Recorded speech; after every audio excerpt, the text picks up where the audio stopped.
जय हनुमान. बजरंग बलीला नमस्कार करून वंदन करून मी शिवव्याख्याता प्राचार्य दादासाहेब कोरेकर पवार आज हनुमान जयंतीच्या निमित्ताने रामभक्त हनुमानाचं गुणगान करण्यासाठी इथं उपस्थित आहे. हा दिवस म्हणजे छत्रपती शिवाजी महाराज यांचा पुण्यदिन आणि रामभक्त हनुमानाचा जयंती दिन. अशा प्रकारे एक महापुरुष आणि एक दैवत या दोघांचंही याच दिवशी जन्म आणि मृत्यू म्हणजे छत्रपती शिवाजी महाराज हनुमान जयंतीच्या दिवशी त्यांचा मृत्यू झाला असं आपण पाहतो. स्वराज्य स्थापनेसाठी छत्रपती शिवाजी महाराजांनी गावोगाव रामदास स्वामींनी उभारलेल्या मंदिरामध्ये आखाडे सुरू करायला सांगितले आणि गावोगाव आखाडे सुरू झाले. हनुमान हे शक्ती आणि बुद्धीचं दैवत. एकेकाळामध्ये रामभक्त हनुमान यांनी सीतामाईसाठी श्रीलंका गाठली होती आणि प्रचंड पराक्रम करून रामाला विजय मिळवून दिला होता. आणि एक सेवक म्हणून रामभक्त हनुमान आपण पाहतो. रामावरती अप्रतिम प्रेम करणारा असा भक्त म्हणून हनुमानाची ख्याती आहे. आणि हनुमानाचा जो जन्म झाला, अंजनीच्या तपासाठी महारुद्र आले पोटी, चैत्र शुद्ध पौर्णिमेशी सूर्योदय समयाशी, महारुद्र प्रकटला नामा म्हणे म्या देखिला.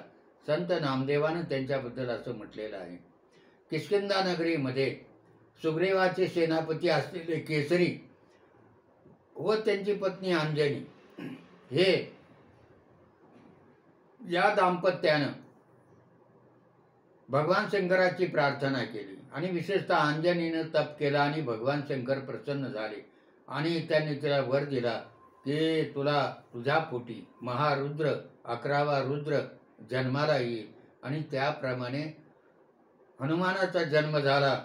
आणि असं सांगितलं जातं की हनुमान 15 दिवसाचे झाल्यानंतर त्यांना आकाशात फळ दिसला आणि त्याने उड्डाण केलं ते सूर्याच्या दिशेने.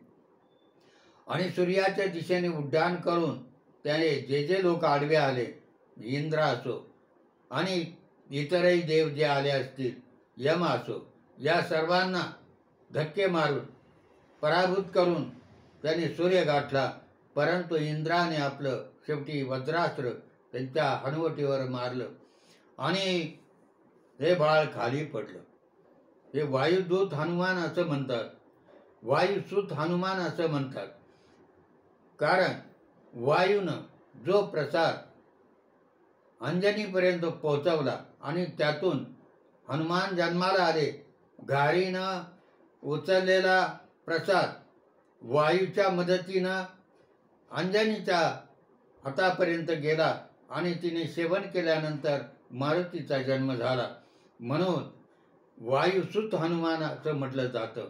आणि हे ज्या वेळेला हनुमानाच्या हनुवटीवरती मारुतीच्या हनुवटीवरती प्रहार झाला आणि मारुती जमिनीवर कोसळला, परंतु वायूने झेलला आणि मग वायू संतापला आणि त्याने सृष्टीमधलं आपलं काम थांबवलं. सर्व सृष्टीमध्ये आता वायू थांबलेला होता. श्वासोश्वास सुद्धा घेता येत नव्हता. सर्व सृष्टी हादरली, घाबरली. सर्व देव विनंती करू लागले आणि शेवटी सर्व देवांनी हनुमानाला काही ना काही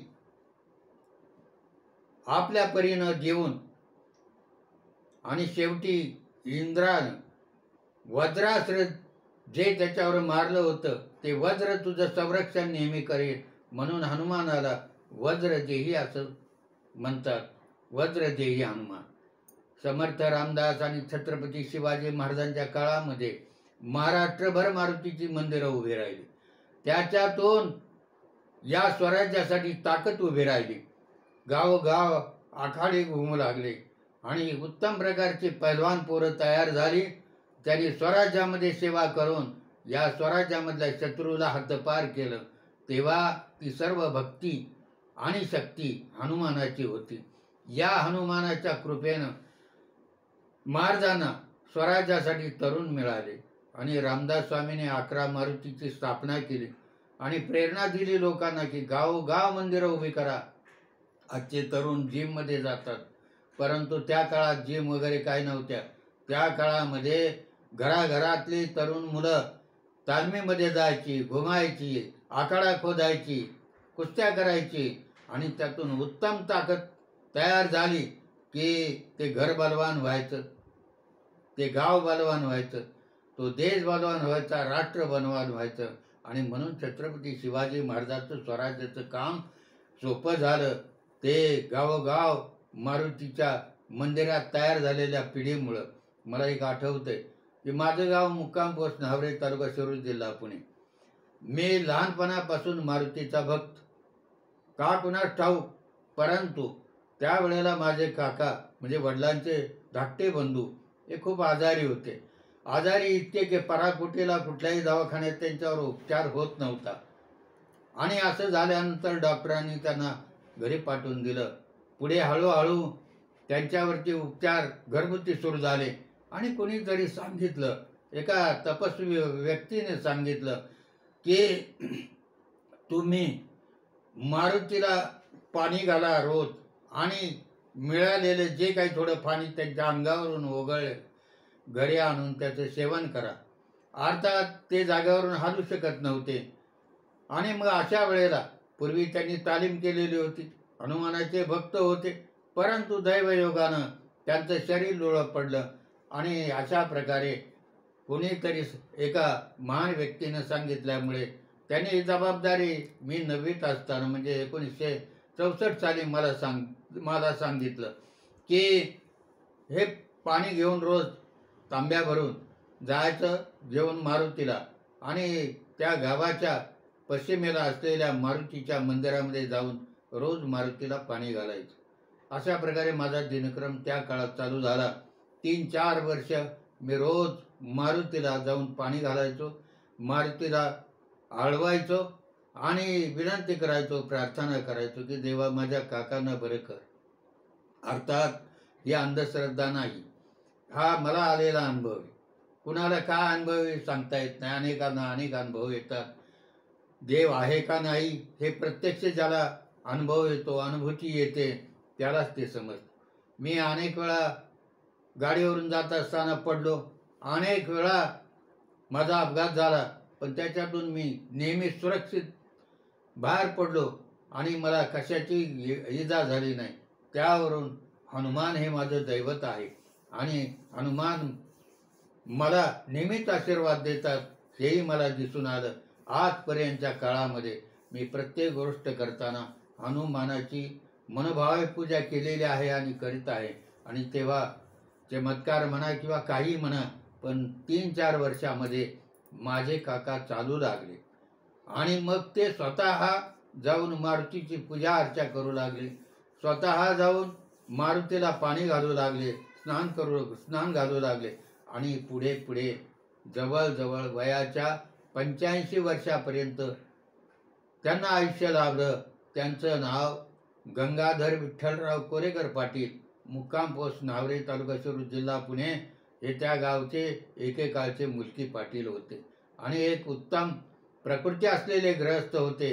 पण अपघातानं त्यांना शरीराला लुळेपणा आला आणि तो मारुतीरायाच्या भक्तीनं दूर झाला. त्यामुळे माझी आणि माझ्या कुटुंबियाची सर्वांची मारुतीवर नेहमी श्रद्धा राहिलेली आहे. तेव्हा अशा प्रकारचं हे मारुतीचं वर्णन मी आता जे केलं ते रामायण काळामध्ये मारुतीने रामाला किती मदत केली हे सर्वांना माहिती आहे. प्रत्येक राम भक्त प्रवचनकार हे सांगत असतात की सीतामाईच्या शोधासाठी जाणारा सुग्रीवाचा सेनापती म्हणून मारुतीची नेमणूक झाली आणि मारुतीने उड्डाण केलं आणि अशोकवनामध्ये पोहोचले.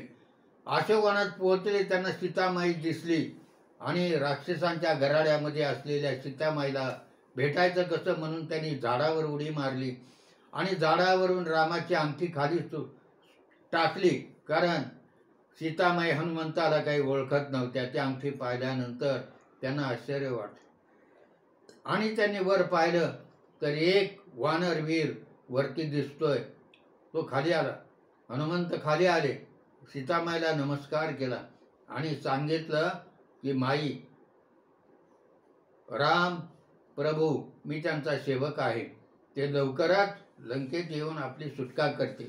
आणि अशा प्रकारे तिथं त्यानंतर रामाचा जो संदेश होता तो त्यांनी पाठवला. त्यानंतर आपण पाहतो की हनुमान किती बलवान होते. जेव्हा हनुमानाला पाहिलं तेव्हा अनेक रक्षक तिथं होते.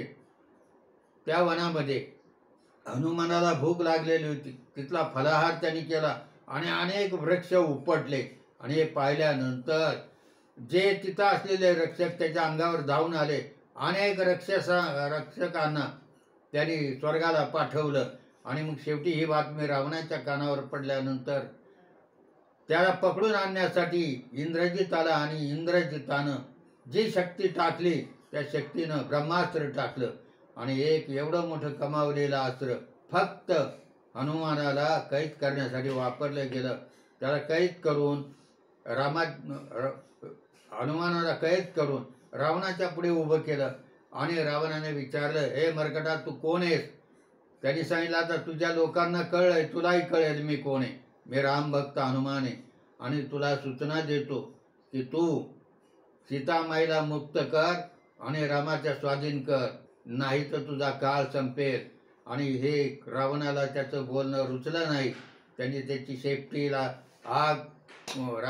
रावणाने सांगितलं की याला मारायचं नाही, कारण सल्ला दिला तो दूत आहे आणि मारीचाने सल्ला दिल्यानंतर दूताला मारायचं नाही म्हटल्यानंतर वानराला आपली शेपटी प्रिय असते, म्हणून त्या शेपटीला गुंडाळा वस्त्र आणि त्याला पेटून द्या, अशा प्रकारची शिक्षा. त्याची शेपटी पेटून द्या रावणाने दिली. त्याचा परिणाम लंका दहनामध्ये झाला. हे आपण पाहतो. ही सगळी कथा सांगण्याचं कारण नाही, पण जेव्हा युद्ध झालं त्या युद्धामध्ये हनुमानाने अतुल पराक्रम केला. अनेक राक्षसांना ठार मारलं. शेवटी लक्ष्मण जेव्हा बेशुद्ध पडले आणि त्यावेळेला शक्ती आणण्यासाठी कोण जाणार, तेव्हा द्रोणागिरी पर्वतावर हनुमानानं उड्डाण केलं आणि तो पर्वतच उचलून आणला, कारण त्याला माहीत नव्हतं यातली शक्ती कोण आहे आणि कोणती आहे, कोणतं औषध आहे. तेव्हा ते आणल्यानंतर लक्ष्मण शुद्धीवर आले आणि पुढे रामायणामध्ये जो विजय मिळाला त्याला हनुमंत खूप काही जबाबदार आणि कारणीभूत ठरला. तेव्हा जेव्हा राम अयोध्येला आले त्यावेळेला सगळ्यांना काही ना काही दिलं. विभीषणाला लंकेचं राज्य दिलं. तेव्हा हनुमानाला विचारलं की तुला काय पाहिजे? म्हटलं काही नाही देवा, जेव्हा जेव्हा हनुमान कथा चालेल तेव्हा तेव्हा मला तिथं उपस्थित राहता आलं पाहिजे. आणि अशा प्रकारे आजही आपण पाहतो की जिथं जिथं हनुमान कथा लावली जाते तिथे एक पाठ मोकळा ठेवला जातो. त्या पाठावरती हनुमान येऊन रामाची भक्ती करतात. तर काहीच मागत नाही म्हटल्यानंतर सीतेने नवरत्नाची माळ दिली. त्याने ती झाडावर जाऊन बसला आणि फोडायला सुरुवात केली. एकाही मण्यात काहीही नव्हतं, राम नव्हता, म्हणून त्यांनी ते मणी फोडायला सुरुवात केल्यानंतर कोणीतरी सीतामाईला सांगितलं की तुम्ही दिलेली माळ ही तो वानर फोडून टाकतोय. सीतामाईने त्याला विचारलं, का रे मी एवढी मौल्यवान मला तुला दिले आणि तू फोडून टाकतो? तेव्हा हनुमंतांनी सांगितलं की माता, याच्यामध्ये राम नाही, ज्याच्यामध्ये राम नाही ती गोष्ट मला काही कामाची नाही. आणि मग त्या रागानं म्हणाल्या, तुझ्यात तरी राम आहे का? होय म्हटले. आणि त्यांनी स्वतः छाती फाडून दाखवली आणि छातीमध्ये राम, लक्ष्मण, सीता आणि स्वतः त्यांच्या पायाशी बसलेला हनुमानाचं दर्शन झालं. अशा प्रकारचा भक्त हनुमान सप्त चिरंजीवापैकी एक मानला जातो. जे सप्त चिरंजीव या धर्तीवर आजही आहेत त्यामध्ये हनुमान आहे. आणि ज्याची भक्ती असेल त्याचं संकट दूर करण्याचं, संकट मोचन हनुमान असं त्यांना म्हणतात. तेव्हा अशा प्रकारचा हनुमान ज्याची मंदिरात गावोगावी आहेत. असं म्हटलं जातं, रुद्र 11वा अवतार करी दुष्टांचा संहार, नाम घेता विघ्न जाय, त्याचा महिमा वर्णू काय, अंगी सेंदूर चरविला भव्य मारुती देखिला, कपी काळाचे बंधन मंडन शरण एका जनार्दन, असं एकनाथ महाराजांनी त्यांचं वर्णन केलेलं आहे. संत तुळशीदास म्हणून रामभक्त कवी आपल्या देशामध्ये होऊन गेले, ज्यांनी रामचरित मानस नावाचा ग्रंथ लिहिला. आणि एक कथा म्हणून छोटीशी सांगतो की संत तुळशीदास आग्र्याला आले. त्यांना मथुरेला जायचं होतं. त्यावेळेला अकबर बादशाह दिल्लीला राज्य करीत होता आणि तुळशीदास हे महान रामभक्त आहेत. तेव्हा त्यांना भेटण्यासाठी लोकांची गर्दी व्हायला लागली. ते आग्र्याला आल्यानंतर तिथं थांबल्यानंतर लोक जायला लागले. तेव्हा अकबरानं बिरबलाला विचारलं, कोण आहे रे ते? तर बिरबलानं सांगितलं की हुजूर, संत तुळशीदास एक महान आत्मा आहे, ज्यांनी रामायण लिहिलेलं आहे आणि ते तुळशी रामायण नावाने, रामचरित मानस नावाने प्रसिद्ध आहे आणि लोक त्यांचे भक्त आहेत, एक सत्पुरुष आहेत. तेव्हा ते म्हणले मला त्यांना भेटायचे. म्हणून त्यांनी काही सैनिक पाठवले आणि त्यांनी सांगितलं आमच्या बादशहाने तुम्हाला बोलवले. तुळशीदासांनी झालं, मला कुणी बादशाह नाही, माझा कुणी बादशाह नाही, राम प्रमुख हेच माझं दैवत आहे आणि मी त्यांचा भक्त आहे. हा निरोप दिल्यानंतर अकबराला खूप वाईट वाटलं आणि त्याने आज्ञा केली की त्यांना पकडून जेरबंद करून आणा. आणल्यानंतर तुळशीदासांनी तेच उत्तर बादशाला दिल्यानंतर त्यांना कैदेत टाकलं आणि कैदेत टाकल्यानंतर असं सांगितलं जातं की दुसऱ्या दिवशी वानरांनी लाल किल्ल्यावरती हल्ला केला. दिल्लीचा लाल किल्ला जिथं अकबराचं सर्व काही राज्यकारभार चालू, त्याच्यावर एवढा हल्ला केला आणि तोडफोड केली की अकबर जेरीस आला आणि त्यांनी बिरबलाला विचारलं की बिरबला हे चाललंय तरी काय? तो म्हटला मी तुम्हाला सांगितलं होतं ना, ते हनुमानाचे भक्त आहेत, रामाचेही भक्त आहेत आणि हनुमानाचे भक्त असल्यामुळे तुम्ही त्यांना कैदेत टाकले आणि अशा प्रकारे कैदेत टाकल्यामुळे आता जो प्रकार झाला तो तुमच्यामुळे झाला. मी तुम्हाला सांगितलं होतं त्यांना कैद करू नका आणि शेवटी त्यांची सुटका केली. सुटका केल्यानंतर सगळे वानर निघून गेले आणि जे बंदिवासात असताना तिथं त्यांनी रामाचं आणि हनुमानाचं स्मरण केलं आणि त्यांच्या डोळ्यातून घळघळा अश्रू जसे वाहत होते तसं त्यांच्या हातून लिहिलं गेलं आणि जे लिहिलं गेलं त्याला हनुमान चालिसा म्हणतात. त्या हनुमान चालिसाचा जन्म अशा प्रकारे झाला, जो हनुमान चालिसाचं पठण करेल त्याची सर्व संकट दूर होतील असं मानलं जातं. आणि म्हणून हनुमानाची भक्ती, हनुमानाची शक्ती काय असते त्याचं वर्णन त्यांनी हनुमान चालिसामध्ये केलेलं आहे.